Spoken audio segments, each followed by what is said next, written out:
Olá, alunos! Olá, seguidores do canal! Começamos mais uma aula e hoje vamos falar de tipos de predicado.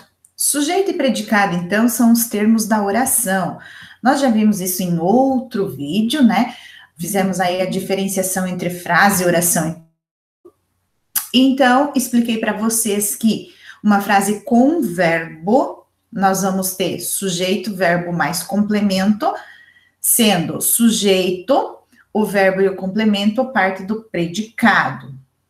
Aí a gente viu que a frase com verbo, então, fica sujeito mais predicado, e se chamava oração.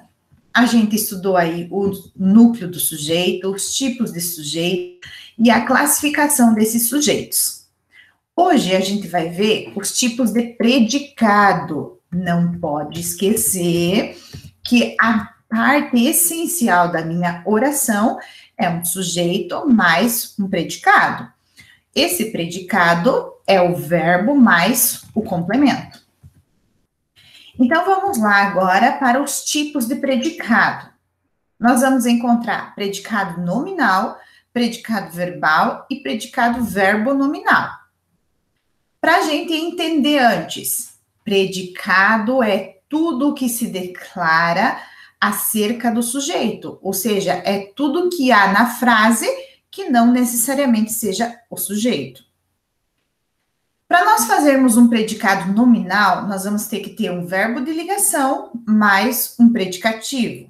Para fazer um predicado verbal, nós teremos um verbo de ação predicativo. E para predicado verbo nominal, eu tenho que juntar um verbo de ação com um predicativo. Para a gente entender, os verbos de ligação são aqueles que expressam estado, ou seja, uma característica. A característica é a parte principal, né? Então, tendo um verbo de estado, depois nós vamos ter uma característica. Essa característica vai se chamar predicativo do sujeito. Os verbos de ação, lógico que vai apresentar uma ação do meu sujeito. Por exemplo, especificando aí um estado, Fabiano estava contente. Vejam que o estava é um verbo sem significado próprio, certo? É um verbo vazio de significado. Aí, nós vamos ter contente, que é a parte principal do meu predicado. Contente é uma característica do Fabiano, é uma característica do meu sujeito.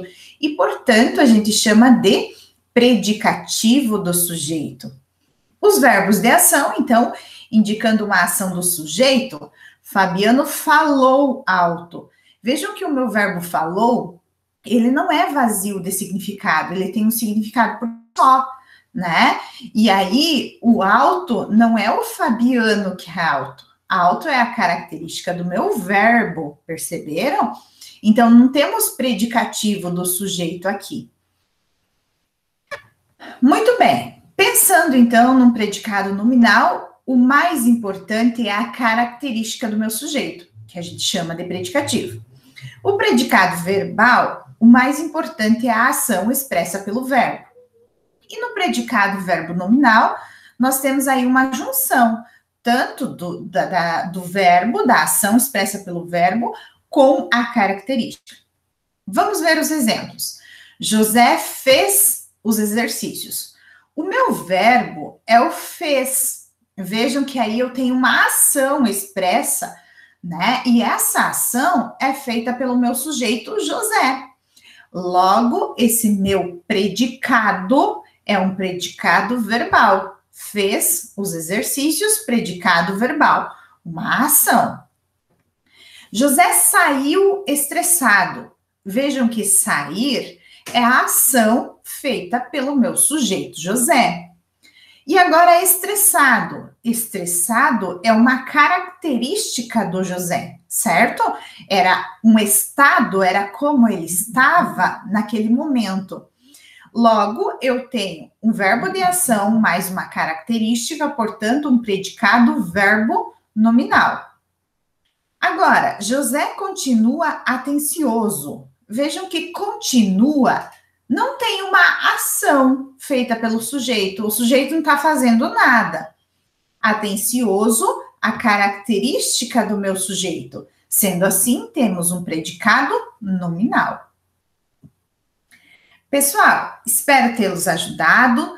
Temos ainda muita coisa para explicar.